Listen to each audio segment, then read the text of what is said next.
رب اشرح لي صدري ويسر لي أمري واحلل عقدة من لساني يفقهوا قولي. Bismillahirrahmanirrahim. Assalamu alaikum everyone and welcome to one more session for stock management. In our last video, we went through lead time and review time, and we went through the product life cycle of any product. We got the basic idea how what's the life cycle of any product, and we got the basic idea about the lead time and review time. We were discussing the forecast calculation, and the next factor which comes in the forecast calculation is safety factor. Now, explaining through the phase safety sector is safety factor is most probably a similar idea which I already explained during the lead time and the review time. The safety factor, it is the least scientific of all the components. What does that mean? Is there are different formulas which are used to calculate the safety factor and the safety stock, but this is the least scientific.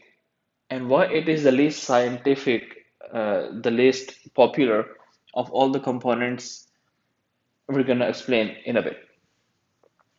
As per this equation, we need to keep in mind some of the points that why it is the least successful. It cannot be done on computer like we have an MRP system.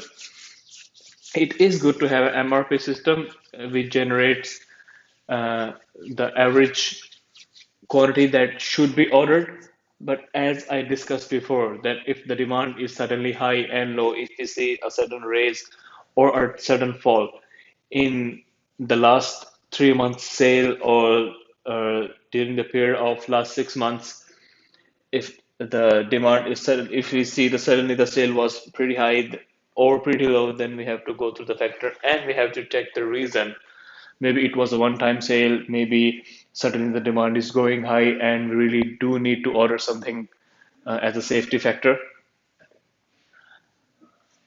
Keeping this in mind, we need to understand demand is never average, especially during and maturity time and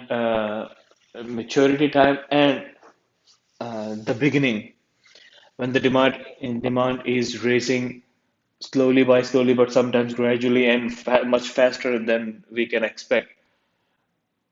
During that time, we need to focus on this one very closely, and we need to understand where are these the sale is going, where we need to put our more focus. That is not a one-time sale; it is a regular sale, even on the OTC side or on the workshop side or whichever customer is buying. It's not a one-time sale, but it is a regular turnover that is taking place. So it's never going to be constant. Some quarter is going to be higher, some quarter is going to be lower, some quarter is when it's going towards a raise, it's going to rise and rise and rise. And the same thing when it's going towards the decline phase, it's going to decline and decline. And then we need to take in consideration the past 3 months or 6 months or 12 months sale.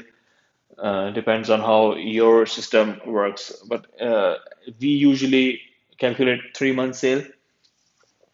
The past 3 months we take under consideration, and if there is uh, any raise or fall between during the last 6 months, then we need to take under consideration.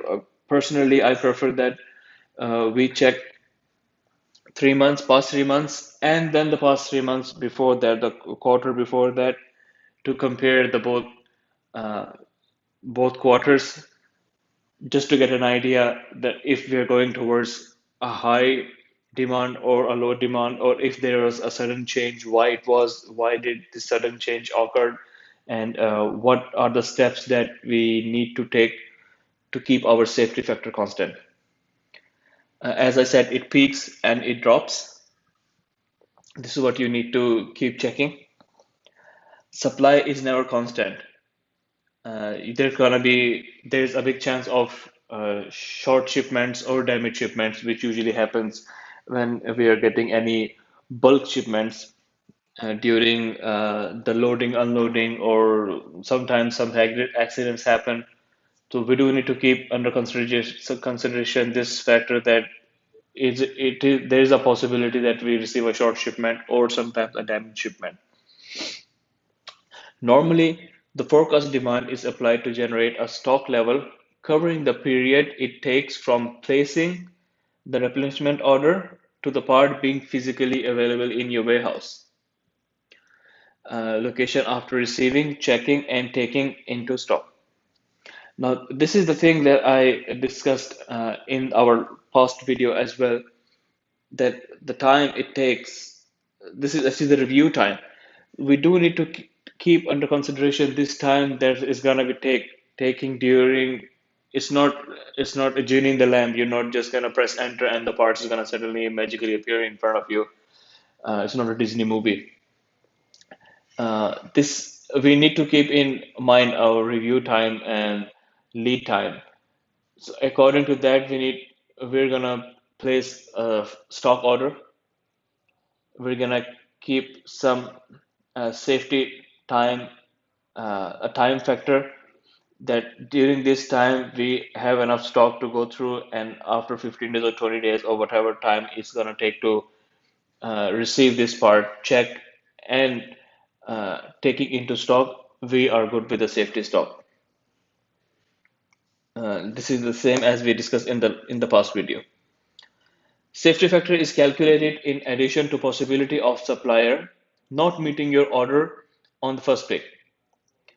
This is also the thing that we discussed in our past video, and it is like it's not necessarily that you saw the part was that was there was some stock available. Your required stock, required quantity was available in RLC or to the supplier, and when you ordered the spare part, it was it wasn't provided to you for the full quantity, or for some in some scenarios the part is not available in RLC or GLC, which means to any supplier, and that is due to the high demand. For the past year, so many things happened due to COVID. The supplier factories got closed, or the people were pushed to close things and work from home, which stopped the production of many spare parts. So we do need to keep in mind, do need to keep in consideration that these factors may appear. And keeping those factors in our mind, we should see what is our current stock, and what is the frequency that we should order the part.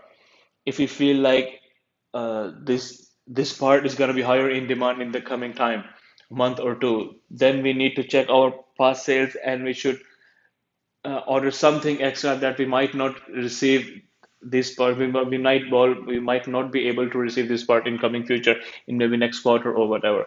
So these are the things that we do need to keep in mind, and you need to check your past sales for previous 2 quarters. This is what I prefer. You check the sales for the past 3 months and past 3 months before those 3 months to get an idea if it's going towards a higher demand or a lower demand. So this is also a very, very important factor apart from lead time and review time, the safety factor. All these factors are connected to each other in one another way, but what we need to do is understand these factors and be smart when we're placing a replacement order. That's the whole point of making these videos for you to get a better understanding that how these factors may affect. It's not like all the spare parts are gonna be available at all the time. If you see a less stock in the supplier and you feel like your demand is higher, then you should get an approval for a higher stock order.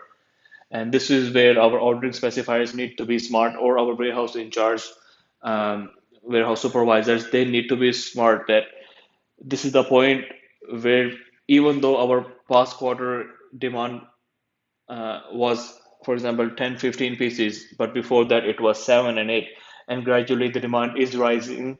You feel a raise in the demand of the spare part, and you see the less stock available in RLC or GLC, and you feel like more countries are gonna be more the demand is gonna be higher, and more uh, agencies or countries or whatever will be demanding requesting more parts, and there is a big chance that you might the suppliers might run out of the stock, so you need to go and order some extra quantity just as a safety factor.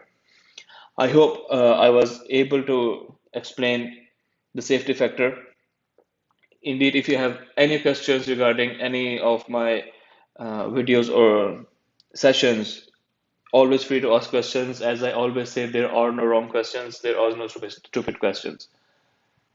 The aim is for you guys to get a better understanding of how this business runs and how things in the background work, and what are the points that you need to take under consideration when you're placing a stock order, so it won't affect company or yourself in a negative way, and we keep our stocks running and nothing goes overflow or nothing goes under demand, and we get a perfect turnover, we get good sales, and everything stays under order. And until next session, just take care, and I will see you in next video.